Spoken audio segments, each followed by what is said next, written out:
Y atención a Isaías 53. Creo que es el capítulo que más claro deja proféticamente lo que sucedería con Jesús. Y escrito muchos años antes de que naciera. Pero a su vez sigue dando una bofetada clara a todos aquellos que quieren creer que Jesús no apareció en carne. Mirad qué nos llega a decir. ¿Quién ha creído a nuestro anuncio? ¿Y sobre quién se ha manifestado el brazo de Jehová? Subirá cual renuevo delante de él, y como raíz de tierra seca. No hay parecer en él ni hermosura. Le veremos, mas sin atractivo para que le deseemos. Recordemos cómo Ellen White también habla sobre este texto. No solo hace una forma de hablar para decir, no, es que no era guapo y no destacaba. No se refiere solo a esto, sino que vino como alguien cualquiera del pueblo. Es cierto que Cristo era un poco más alto y también muy fuerte. ¿Qué cara tenía? Sabemos que llevaba barba. ¿Sí? ¿Qué más sabemos sobre Cristo, sobre su aspecto? ¿Sabéis? Ellen White tiene una anécdota que es muy conocida. Cuando yo estuve en el Mshaven, en la casa que ella vivió en California, nos comentaron algo que, bueno, ya sabíamos también, de hecho, y es que ella había visto una vez una ilustración, un rostro, que quería hacer referencia a Jesús. Y ella lo cogió y lo colgó como cuadro en su casa. Ella no lo adoraba, cuidado, no estaba adorando imágenes. Esto hay que saberlo diferenciar, porque a veces la gente ve una ilustración y ya, mira, ya está, es porque adoran. No, no seamos tan cerrados. Es una ilustración, tú no la adoras. No estamos diciendo tampoco que la veneres, ni mucho menos. Pero alguien le llegó a decir, ¿cómo tiene esto usted aquí si no se puede adorar imágenes? Y como eso era insistente, cogió el cuadro y lo quitó, para evitar los problemas de la gente que ya estaba dándole vueltas a esto, como, mira, está adorando imágenes. Como siempre, ya sabéis, se busca siempre el pero, ¿no? Pero ¿por qué se lo guardó ella esta ilustración? Pues porque dijo que es el más parecido que había visto en verdad sobre la misma persona de Jesús, que ella vio. Y si tú ves la ilustración, que nosotros la mostramos en una conferencia, si no recuerdo mal, hace mucho tiempo, no es que tampoco fuera una super belleza de cara. Tenía unos rasgos muy característicos, prominentes. Pero, ¿vale? No había en él una gran hermosura. ¿Y cómo se tenía que presentar él? ¿Como el más bello entre los hombres? ¿Para atraer a la gente? No. ¿Cómo debía atraer él a la gente? Pues sencillamente por lo que desprendía. ¿Cómo hemos de atraer nosotros a la gente al Evangelio, al amor de Cristo? Por lo que transmitimos. No solo las palabras, también lo que tú transmites sin decir nada incluso. Y él lo hacía. Y vaya que se lo hizo. Pero también muchos lo rechazaron. Él no vino para ser un rey aquí en la tierra. Jamás quiso eso, ni lo pretendió. Para nada. Él vino como un niño humilde. Nacido entre gente pobre, trabajadores. Y fue creciendo, y ya lo veremos lo que nos va diciendo este texto y otros más. Pero él vino así, como humano, tal cual. Y nos sigue diciendo aquí, despreciado y desechado entre los hombres, varón de dolores. ¿Varón de dolores? ¿Qué quiere decir esto? ¿Que él no sufría si le hacían daño? Pues claro, era varón de dolores, lo experimentaba en su propia carne. Experimentado en quebranto.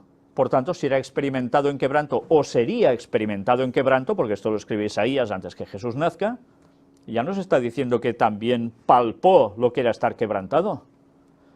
Y como que escondimos de él el rostro, fue menospreciado y no lo estimamos. Llegó a ser menospreciado.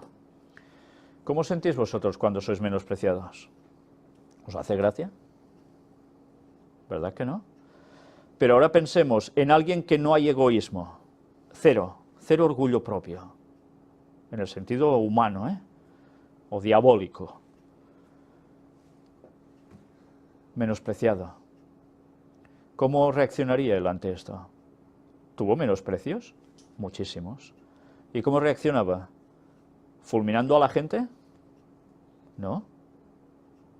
Pero él sentía el menosprecio. Pero él pensaba no en lo que a él le afectaba, sino en que esa gente se estaba jugando la salvación. Porque él vino a buscar y a salvar lo que se había perdido y quería que la gente reaccionara y se salvara. Allí no había orgullo alguno. Toda una lección, ¿eh? Ciertamente llevó él nuestras enfermedades y sufrió nuestros dolores. ¿Sabéis? Algunas personas cuando leen esto dicen, ah, entonces Jesús también enfermaba. Él llevó nuestras enfermedades. Por tanto, Jesús también estuvo enfermo. ¿Os lo habéis planteado alguna vez? ¿Jesús tenía alguna enfermedad? ¿Podía tener Jesús alguna enfermedad? Vaya preguntita, ¿no? ¿Por qué dice el texto que Él llevó nuestras enfermedades y sufrió nuestros dolores? Bueno, si sufrió nuestros dolores es porque los notaba también, ¿no? Pero las enfermedades, ¿Jesús enfermó? ¿Podía enfermar Jesús si no había pecado nunca? Quizá sí, quizá no. Veremos otros textos, y Ellen White también lo deja muy claro, que aquí no está haciendo referencia a que Jesús enfermara. Y lo veremos en otros textos mismos, cómo queda claro a qué hace referencia aquí. Jesús no enfermaba. Jesús llevó nuestras enfermedades porque hacía algo con las enfermedades de la gente. Las sanaba. Y eso lo cargaba sobre él. ¿Y no lo cargó todo sobre él al final junto a todos los pecados y todo el mal? ¿Os dais cuenta? Como a veces hemos de pensar un poco, porque hay cosas que nos dejan así. Pues hay gente que se lo toma directamente, sí, claro, pasó enfermedades y... Pues no, no señor, no es eso el texto. Y nosotros le tuvimos por azotado, por herido de Dios y abatido. Por tanto, ¿un derrotado sería? El Papa lo dijo, ¿no? La derrota de Cristo en la cruz. Jesús no fue derrotado, ¿eh? Fracaso. Que aún es peor, ¿no? Pero ciertamente fue azotado. Sí, literalmente fue azotado. Herido de Dios y abatido. ¿Por qué? Porque ¿cómo consideraban a los que estaban clavados en la cruz? ¿Como malditos de Dios? ¿Y malditos en general? Y abatido. Claro, muere en la cruz, ya está abatido. Pero no terminaba todo aquí. Jesús resucitó, Jesús venció. Pero eso se puede hacer a alguien que es solo un espíritu y ya está. ¿Os dais cuenta? ¿Cómo azotas un espíritu?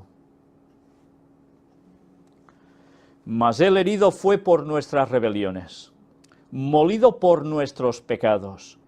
¿Dice por sus rebeliones o por sus propios pecados? No, por todo lo nuestro, no lo suyo.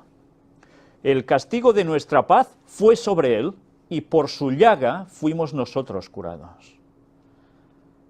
Por su llaga fuimos nosotros curados. Una vez más, ¿qué llaga? ¿Está hablando aquí de manos y pies? ¿De cabeza? Está hablando de la llaga del costado, ¿eh? Por su llaga fuimos nosotros curados. El castigo de nuestra paz fue sobre él. ¿Qué castigo de nuestra paz? Pues porque nosotros ya no tenemos paz. Y si nosotros tuviésemos que recibir, sería, ya los imagináis, lo peor de lo peor por haber transgredido. No tendríamos salvación ninguna. Y él, a través de su llaga, nos sana, nos cura, nos da la salvación. ¿Muere por sus pecados o por los nuestros? Los nuestros. Él no pecó. Solo que hubiese hecho un solo pecado, este texto ya no tendría ningún sentido.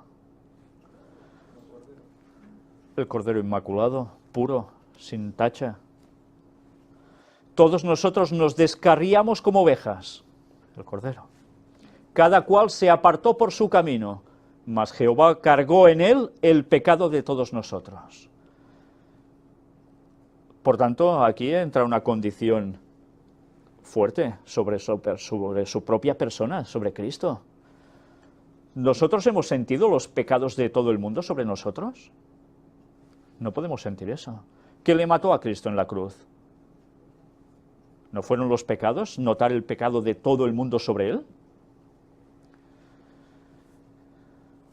Y se nos sigue diciendo, angustiado él y afligido.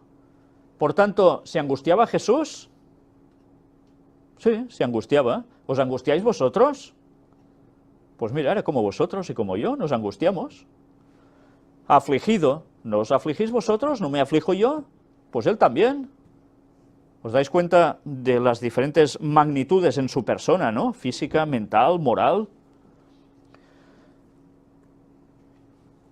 No abrió su boca. Como cordero fue llevado al matadero, y como oveja delante de sus trasquiladores enmudeció y no abrió su boca. Fijaos que nos lo repite, no abrió su boca. Pasando por todo eso. Oveja llevada al matadero, delante de los trasquiladores. Esto es lo que Jesús pasaba. Y Jesús lo sintió, Jesús lo vivió esto, y a Jesús le dolía todo esto, pero no solo le dolía físicamente, le estaba doliendo a todos los niveles. Por cárcel y por juicio fue quitado. Y su generación, ¿quién la contará? Porque fue cortado de la tierra de los vivientes y por la rebelión de mi pueblo fue herido. Y este texto también va contra los gnósticos. ¿Qué dicen los gnósticos? O una parte de ellos. Que Jesús tuvo relaciones sexuales con María Magdalena y tuvo hijos, y se fue a vivir a la India. ¿Sí? ¿Eso lo creen? Y hablad con masones, ¿creen lo mismo? Porque detrás del gnosticismo y la masonería también igual, participan de lo mismo. Fue cortado de la tierra de los vivientes, no tuvo generación tras él, porque él no tuvo mujer, no tuvo contacto con mujer para tener hijos. Él no vino a esto. Él vino a salvar el mundo. Otro problema, tenía que tener hijos. Sus hijos iban a ser espirituales. El cristianismo iban a hacer de allí. Y por la rebelión de mi pueblo fue herido. Por culpa nuestra. Por culpa del pueblo de Dios de todas las épocas. De los judíos en concreto. ¿Y nuestra? También. Porque cargó los pecados de los de antes, los de su tiempo y los nuestros hasta el final. Y se dispuso con los impíos su sepultura, mas con los ricos fue en su muerte, y aunque nunca hizo maldad, ni hubo engaño en su boca. Nunca hizo maldad. Nunca. ¿Y de niño? ¿Hacen maldades los niños? No, son travesurías. Ya. ¿Y esas travesurías os lo imagináis en alguien que es santo?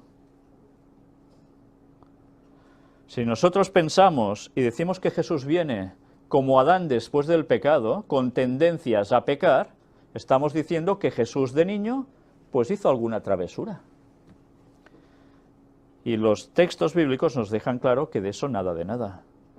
Y Ellen White aún es más clara si cabe al respecto, dando los detalles clarísimos. Por tanto, cuidado con lo que enseñamos de si Jesús vino con esta naturaleza o con la otra después de Adán, o antes. Cuidado. Nunca hizo maldad y no hubo engaño en su boca. Nunca. ¿Y no es una reacción a veces de niños también cuando hacen algo, excusarse de algún modo? ¿Y las excusas qué son? Engaños. Una excusa es un engaño, no es algo cierto. Jesús no hizo nunca eso. Nunca, jamás, desde que nació hasta que murió en la cruz. Si hubiese tenido tendencia al pecado como cualquiera de vosotros, o yo, o todos los que han pasado por este mundo, ya de niño hubiese hecho algo que no era correcto. Y ya veremos cómo Ellen White lo deja clarísimo. Si no hacemos caso ya de los textos bíblicos, por supuesto. Con todo eso Jehová quiso quebrantarlo, sujetándole a padecimiento. Lo quiso quebrantar Jehová, Dios Padre, en este caso. ¿Por qué? sujetarlo a padecimiento. ¿Por qué? Pues porque debía pasar por lo que pasaban los humanos para que conociera por experiencia y nos diese la salvación en plena conciencia. Pero, ¿padeció o no padeció? Pues sí padeció, nos lo dice el texto. No era inmune al dolor, ni a nada que no le afectara mentalmente. Cuando haya puesto su vida en expiación por el pecado, y habla en futuro, verá linaje, vivirá por largos días, y la voluntad de Jehová será en su mano prosperada. Pero si no había tenido descendencia, ¿qué linaje iba a haber? ¿Qué se le mostró a Cristo en la cruz? La salvación de todos los tantos y tantos que han pasado por esta historia del mundo y que van a ser salvos. Ese va a ser el linaje que Él deja gracias a su muerte en la cruz por nosotros y a su mediación celestial. Vivirá por largos días, claro, como que es eterno. Y tan largos días. Y nos va añadiendo ahora, verá el fruto de la aflicción de su alma y quedará satisfecho. ¿Quedó satisfecho Cristo? Cuando murió en la cruz, ¿quedó satisfecho? ¿O este texto aún va más allá? ¿Cuándo verá la consumación de todo esto? Cuando vuelva, en la segunda venida. Allí verá verdaderamente el fruto de la aflicción de su alma. Porque, ¿qué va a pasar? Que con su voz propia, con voz de trompeta, ¿quién se van a levantar? Los que van a ser salvos de todas las épocas, no todo el mundo, pero muchos sí. Pero también los que estén vivos, esos 144.000, más los que hayan resucitado un poco antes de la venida de Cristo, para ver que Jesús se acerca y que van a ser salvos también, desde 1844, predicando para acá que Jesús viene, y ellos se han muerto antes, y Dios va a tener la misericordia de esa resurrección especial para añadirlos a los 144.000 que están vivos. Pero ellos no son los 144.000, se van a añadir a ellos para ver ese momento. Eso lo hemos de matizar y diferenciar. Ya sabéis que la Iglesia Adventista de la Reforma esto lo niega, ¿eh? Pues no, las citas de Ellen White son clarísimas, los textos también. Fijaos si es importante saber lo que creemos, porque por un lado o por otro hay desvíos de la verdad. Y nos va añadiendo aún más cosas. Verá el fruto de la aflicción de su alma y quedará satisfecho. Por su conocimiento justificará mi siervo justo a muchos y llevará las iniquidades de ellos. ¿Y lo hizo, llevar las iniquidades nuestras? Por supuesto. Por tanto, yo le daré parte con los grandes y con los fuertes repartirá despojos, por cuanto derramó su vida hasta la muerte y fue contado con los pecadores. ¿Quiere decir que él era pecador? No. ¿Pero por qué es contado por los pecadores? Porque lleva nuestras iniquidades y muere por eso. Él no pecó, pero llevó nuestros pecados. Habiendo él llevado el pecado de muchos y orado por los transgresores. Qué bonito, ¿eh? Lleva el pecado de muchos y además ora por los transgresores. ¿Oramos nosotros por los transgresores? Cuidado que los transgresores podemos ser nosotros mismos. ¿No pecáis nunca? Pues él ora por los transgresores. Oró por los transgresores. Y sigue intercediendo por los transgresores, que allí también podemos estar nosotros. Aunque ya va siendo hora que dejemos de serlo, ¿no? Todo esto denota claramente cómo era física, mental y moralmente Cristo.